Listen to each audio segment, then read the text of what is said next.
Welcome, friends, and happy Tuesday to you. Josh is Severe Weather, and I'm a meteorologist in the Raleigh area, and the tropics are continuing to be pretty busy for this late in the season. While we are probably saying goodbye to Tropical Storm Oscar, we still have some potential for more development across the Caribbean Sea starting next week and heading into November. And right now, a little bit too early to get too specific, but there are signs of a potential storm again forming here probably in around 10 days or so, maybe a little before then, maybe a little bit after, somewhere in the Western Caribbean. After that, it is a guessing game. We don't know yet where this is going to form, how strong it will get, or where it will end up going. But I have highlighted an area in yellow where I think impacts could potentially occur. And until we get some formation here, this is going to change somewhat. So just a heads up video for you today talking about how this could play out, where I expect it to potentially form and where it may go. But we're also going to talk about what's left of Oscar and a couple of other storms in the Pacific. And I'll take a final look at the end of the week, or at the end of the video here, of what's going on weather-wise across the U.S. and Canada here at the end of this week and beyond. So this is a look at our current satellite image across the Atlantic Basin and Pacific. And Oscar, you can see, is pretty much a naked swirl wind shear hitting the storm pretty quickly here from the west. And I doubt it's even a tropical storm anymore. But we do have some organization of showers and storms across the Turks and Caicos, Southeast Bahamas, northern Haiti and Dominican Republic. Here's Bermuda. So Bermuda will get some rain out of this system and a little bit of wind. But really at this point, as quickly as Oscar formed, it is quickly falling apart due to the wind shear and due to the fact that it spent some time over the mountains of eastern Cuba. We do have a tropical wave that is going to be approaching the Windward Islands today and heading generally westward. That is part of what we're going to be watching here next week in the Western Caribbean, as that gets involved with what could be a new, what we call Central American gyre, and that is an area that has a broad area of circulation, lowering pressure, and some what we call divergence aloft, which allows thunderstorms to grow and spread out over time. Right now, we are not in a favorable spot to see that happen this week, but next week, conditions are going to be transitioning to more favorable weather for that to happen, especially the second half of next week and into the following weekend. In the deep tropics, we do have thunderstorms across the intertropical convergence zone, the ITCZ. These are no longer really a threat this time of the year. We just don't expect them to develop, but as they move westward into the Caribbean, they may get into places where they could become more favorable to develop. But this is pretty far south. I don't think it's going to be a threat. The one after it probably doesn't survive either. In the Eastern Pacific, we now have Tropical Storm Kristy. This was a piece of energy that formed out of Nadine. You could say that Nadine, which came through Belize and into this area and died, kind of gave birth to Kristy here. And that will probably be our next hurricane here across the Eastern Pacific. Here's a closer look at the Caribbean and the Southwest Atlantic. And you can see here, Oscar is basically a naked swirl at this point with all the action well to the east of it. I'd be shocked if this were still a tropical storm, just to be honest with you all. Really just a rainmaker for the southeastern Bahamas. Here's a look at the infrared, and you can see that as well. Just really disorganized at this point. If you look at the visible image as well, you can see that there is nothing going on near the center of the storm, which is roughly in here. All the thunderstorm activity is across the Turks and Caicos, which did get hit by hurricane force winds over a small area back on Saturday and Saturday night. So I think we're probably going to put Oscar to bed here pretty soon. But assuming that it does still have a chance of keeping its tropical storm characteristics, it is going to head and merge with a front here by Wednesday morning. Less than 24 hours from now, it will be a remnant low and merging with a front west of Bermuda by Wednesday afternoon. Elsewhere across the tropics, this is Tropical Storm Kristy, strengthening and expected to become a hurricane tomorrow morning, and a major hurricane as soon as maybe late tomorrow night or Thursday morning, but no threat to land, fortunately. And then across the Western Pacific, things are starting to perk up a little bit more. We now have Tropical Storm Kristine, not to be confused with Kristy, and that is going to cross northern Luzon in the Philippines here overnight into Wednesday morning. After it moves off of the west coast of Luzon, it is now projected to strengthen into perhaps close to typhoon intensity or strong tropical storm intensity. And that eventually will be heading either towards Hainan again, which has already been hit this year, or towards Vietnam and Laos and Cambodia. So we do need to track that one. I don't think it'll be a strong system, but one we need to watch.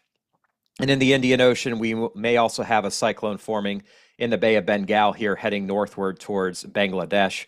and western Myanmar, and a couple of other areas we're going to keep an eye on here near Guam, and then across the west central portions of the Pacific. Oscar, again, it's on the way down. You can see here models no longer showing anything within 36 hours. The remains of it will go to the west of Bermuda now, so that has shifted, and that front will draw quickly northeastward towards eastern Newfoundland and the Avalon Peninsula, but it will not be Oscar at that point.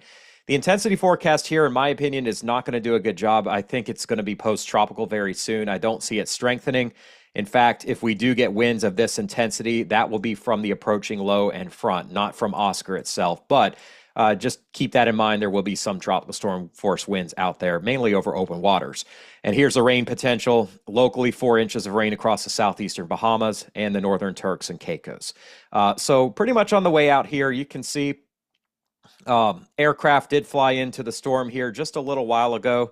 And the center is over here, and there is no tropical storm force wind anywhere within 200 miles of that center. All of the tropical storm force winds are well to the east, affecting the Bahamas and Turks and Caicos.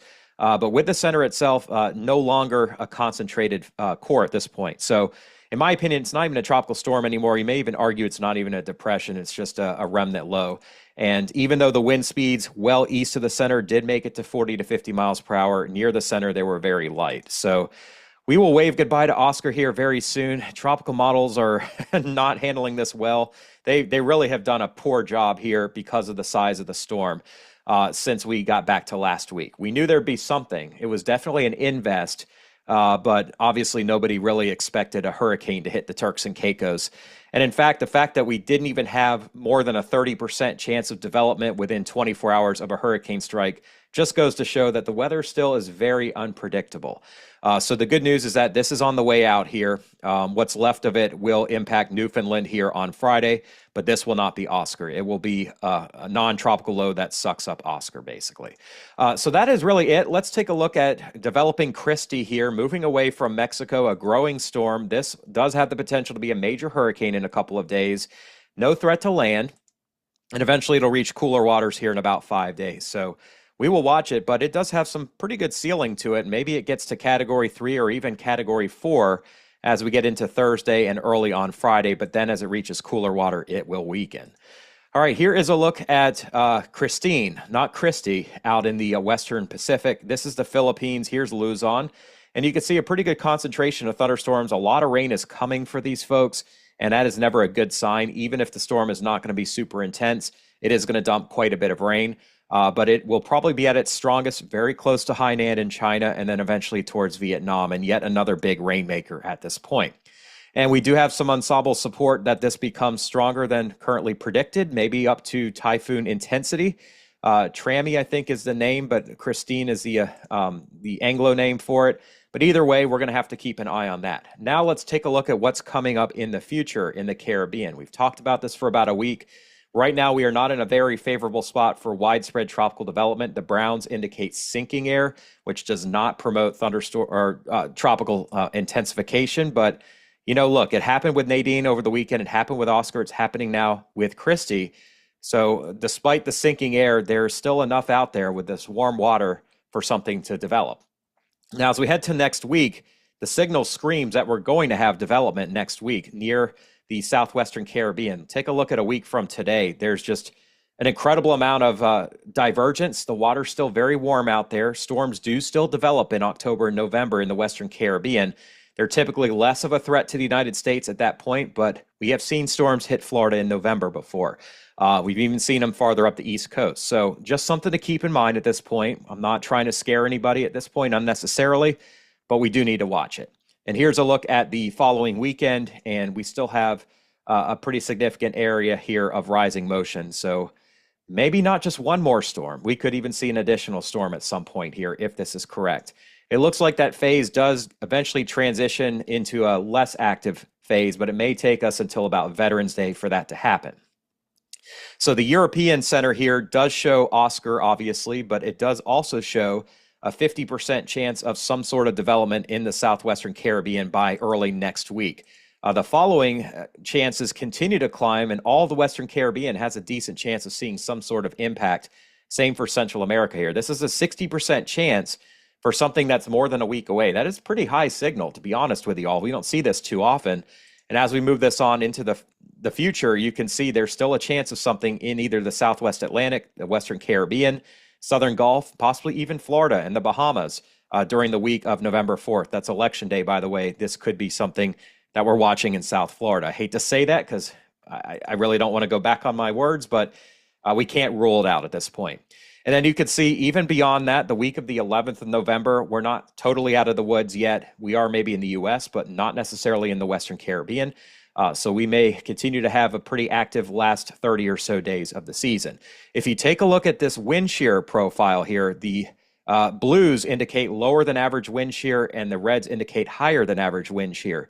So what you'll see here as we head into the week and the weekend is that wind shear is still fairly high, especially across the Gulf of Mexico and around Central America. But as we transition to next week, this region of very high wind shear does begin to pull away, and we start to see improvement in the Western Caribbean with lower wind shear. And that area of lower than average wind shear continues to grow next week over the South Central and Southwest Caribbean. It also comes down some across the Gulf of Mexico. And heading into the week of November 4th, we continue to have below average wind shear over the Caribbean. So warm waters, rising air, lower than average wind shear, all of those certainly support something down there. We just don't know yet how that's going to play out. So I like to take a look at ensembles and see how they're trending. This is about 50 different versions of a longer range model being run just to give us an idea of what could happen. And you can see there's nothing out there between now and the weekend. So we're not going to see a yellow area on the Hurricane Center's outlook, at least for the next 7 days. It could start to change, though, here in a few more days. You can see there's some support here on the GFS ensemble by this time next week for something out there. Nothing really strong at this point, but at least a signal for something. This would be next Tuesday into early Wednesday. And then beyond that, things start to explode around Halloween here next Thursday. We've got multiple scenarios. All of them probably will be wrong, but all of them indicate something in this general area, which lines up with my graphic. And the more intense solutions have something nearer to the south of Jamaica and Haiti. So if you are in Jamaica or Haiti or Cuba, you definitely want to be watching this with potential impact later next week. Beyond that, it is a guessing game. This is next weekend, the 2nd and 3rd, and we've got some solutions that are going this direction into the Southern Gulf. We have some that come up through Cuba into the Bahamas and maybe even towards Florida in the southeast. We have several that are still down around Hispaniola and even to the west of Jamaica, and we still have some support for something as well towards Puerto Rico and the Virgin Islands. We just don't know yet. It hasn't formed, and until it does, this is all extreme speculation. But this is a lot of support. This is definitely screaming that there'll be something there. The next name on the list would be Patty, Tropical Storm Patty. Behind that, there could even be additional development, but really that's 2 weeks away and just way too far out to make any kind of informed decision on. Here's a look at the European ensemble prediction system. And it's a little slower to get things going, but it does have activity near Honduras and Nicaragua here around next Wednesday the 30th. Beyond that, we have support for a hurricane on some of the ensemble members here near the Cayman Islands. We also have weaker solutions that pull this off to the north and east. This would be next weekend as that standard time comes back and we turn our clocks back. We may have something down there. Beyond that, we just don't really know. There's definitely... There are a lot of strong solutions here, okay? There are at least 4 ensemble members that have a deep hurricane in the Northwest Caribbean, but where does it go? Or does it get sheared apart? Again, we don't know. So at this point, we just need to keep an eye on that. And finally, the Canadian ensembles show us a similar look to the European. As you can see here, by next Wednesday, 8 days from now, several ensemble members showing something here, but some are close to land and weaker. Some are stronger out over the open part of the Caribbean. If we move this along a little bit further, we can see, generally speaking, something still either in the Northwest Caribbean or maybe around Jamaica, possibly even towards the Florida Straits here over the following weekend. And then beyond that, we generally see weaker scenarios towards the Gulf or towards the southeast, stronger scenarios favoring the Bahamas, Hispaniola, Jamaica, that sort of area. So again, lots of time to kind of see this play out. The GFS model, though, is not shy. That does not surprise me. We've seen some consistency on the last 2 runs, but it is awfully far out in advance. You'll see development around the 30th, so 8 days from today. In fact, The GFS gets really aggressive and has a hurricane moving over eastern Jamaica. Now, that's not a guarantee, okay? If you're in Jamaica and you're watching this now, I don't want you to fret just yet. However, it is something we need to keep an eye on. Beyond that, the GFS has been hinting at something crossing Cuba, the northwest Bahamas, and maybe becoming a threat to the southeast right around Election Day. That's just one model, though. The model run before it, by the way, did also show a similar scenario. Had a hurricane hitting Cuba from the south, and then coming up through the northwest Bahamas, and interestingly, a cutoff low here tugging the system northwest towards the Outer Banks, towards the Mid-Atlantic region. That is Election Day, Tuesday the 5th. Again, we are making a huge assumption that there'll actually be an upper level low all the way down here, which is unusual, but not completely uncommon. But again, it's really too soon to make a forecast like that.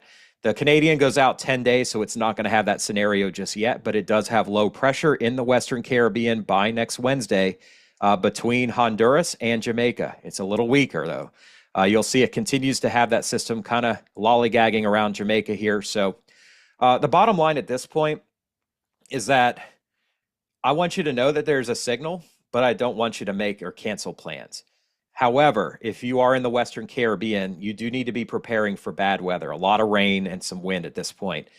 Maybe a flood scenario for the Caymans, Jamaica, Cuba, and Haiti at this point. But again, the timing and the exact placement are just still way too far out. All right, so let's shift gears and look at the United States real fast here. We have an upper level system here moving across Iowa to the northeast. Less of a chance for severe weather today. We're continuing to be mild and dry across much of the eastern U.S. We've got an active northwest jet, so things are going to stay unsettled across the northwest and should be pretty quiet across California and the southwest. Here's a look at the GFS model from earlier this morning, and you can see low pressure tracking across the Great Lakes and then weakening some. We will see a little bit of rain across the northeast early this weekend, some light snow across eastern Canada. Relatively quiet, though, across the south. There is some hope, though, to see some moisture here with this front. It's not a great chance, but at least a light amount of rain somewhere here with this boundary on Saturday or Saturday night. You can see that it stretches across the Carolinas into North Texas. Not a severe weather threat, not a heavy rain threat, but maybe some lighter showers somewhere along this boundary. And I'm in Raleigh, and I'm actually looking forward to this potential. We don't want to see flooding in the mountains. We won't see that. But we do want to see some lighter rainfall, at least something that could help us out a little bit. Unfortunately, that may be it for a while until we get through the rest of October. You'll see it'll get moisture across Florida the following week. It'll be unsettled across the northwest, big mountain snows for the Cascades, but this is Halloween. And again, it really doesn't look super wet across the east at this point, other than maybe some showers in Florida. Beyond that, things could get a little bit more active, but it's going to take a few weeks before we have substantial rain. Here's a look at what the Weather Prediction Center is predicting as far as rainfall totals, and you can see light to moderate amounts across the upper Midwest Thursday into Friday. A little bit of rain early Saturday across the Northeast, and then here are the rain totals over the weekend, and it's less than a tenth for most of us in North Carolina, Virginia, and West Virginia. It's really not going to be much. I don't think it's going to be enough to cancel anybody's plans. And then we may see some light rain across parts of the South, the I-20 corridor here for early on Monday next week. But nothing significant, nothing substantial, just some light to moderate rain. All right, looking ahead at the upper level pattern, you can see it's warm across the east. We have another resurging ridge in the west here next weekend. It'll cool off across the northeast this weekend, but warm right back up next week. Everything's in transition. But take a look at this setup here. As we get to the end of the month of October, I'm going to get lunch here. We do have a pretty big trough here across the west. And this could lead to some more substantial changes in the weather because you'll see this cold is coming directly out of Alaska and out of the western part of the polar region all the way down here into the southwest. Take a look at this ridge of high pressure, though, across the eastern United States. This is high and dry for us heading into Halloween. This ridge, by the way, needs to be watched because we often get tropical trouble south of a ridge over warmer water. We call this the ridge over troubled water. We've got this high pressure here near Florida and stretching into the eastern U.S. on Halloween. We start to see some lowering pressures down in here underneath that ridge. Now, where this trough goes is going to be pretty critical as to what might happen in the tropics. You can see here next weekend, it doesn't really budge much, but beyond that, we do have a trough in the eastern United States. Now, if we have a stronger upper low, this is a bigger problem for the East Coast. If we have a quick moving trough, it may pick whatever's up and take it off to the northeast. And if this ridge here builds back in quickly, then whatever's down here may not come north at all. It may get stuck in the Caribbean or in the far southern Gulf, which is what I'm rooting for personally here. I think we're done in Florida. We don't need to see anything more. But as we get into the latter part of November, you will see warming around the poles here, which typically allows colder air to come south and east. So things could change pretty quickly here for the second portion of November. So we'll obviously watch that for you all. Snowfall, yes, it's getting to that time of the year. We're going to see a little bit here next week in the New England mountains, more across eastern Canada, and quite a bit more across the Northwest, especially in the Rockies and in the Canadian Rockies here. But take a look at this. We start to see some cold shots coming down beginning of November, maybe some snow around the Great Lakes and even into the plains. And then that line advances farther south, and this is where we are on Thanksgiving. We'll have plenty of snow on the ground in the Northwest. We may have some on the ground all the way down into West Virginia, the mountains of North Carolina, and maybe even all the way down to Interstate 70 here. And I say maybe because this is just a very long-range ensemble mean at this point. So we're going to have more on that coming up, but I appreciate everybody's time today. If you did enjoy my video, I ask that you consider subscribing and sticking around for daily updates. I thank you. You all mean the world to me, but nothing is more important than my Lord and Savior, Jesus Christ. He is a wonderful God in a very difficult time that we're all living in. Jesus actually told folks here on the Mount of Olives in the book of John 8:12, when Jesus spoke again to the people, he said, "I am the light of the world. Whoever follows me will never walk in darkness, but will have the light of life." And of course, he got challenged by non-believers, by the Pharisees, who said to him, "Here you are, appearing as your own witness. Your testimony is not valid." And Jesus answered, "Even if I testify on my own behalf, my testimony is valid, for I know where I came from and where I am going. But you have no idea where I come from or where I am going. You just judge by human standards. I pass judgment on no one. But if I do judge, my decisions are true because I am not alone. I stand with the Father who sent me. In your own law, it is written that the testimony of two witnesses is true. I am one who testifies for myself. My other witness is my Father who sent me." Jesus is the model of perfection. And when you're like that, you're going to have a lot of followers and you're going to have a whole lot of haters. But one thing is true, that God sent him to die on the cross for us. And that is something we cannot deny. I don't care who you vote for in 2 weeks. I personally wish I didn't even have to vote, because I have to choose a human being who is going to upset more than half the population. But we can't put our faith in elected officials. We can support them all we want, but we can't put our faith in anybody but God through Jesus Christ. That is my personal belief, and that is the good news I'm here to share with you today. I hope you all have a wonderful Tuesday, and I'll be back on tomorrow. And as always, if you have any prayer requests, I will spend some time praying for you, because we serve a mighty God, and I truly believe God comes through every day of the week, all year long, until eternity. I hope everybody has a great day. See y'all soon. Take care.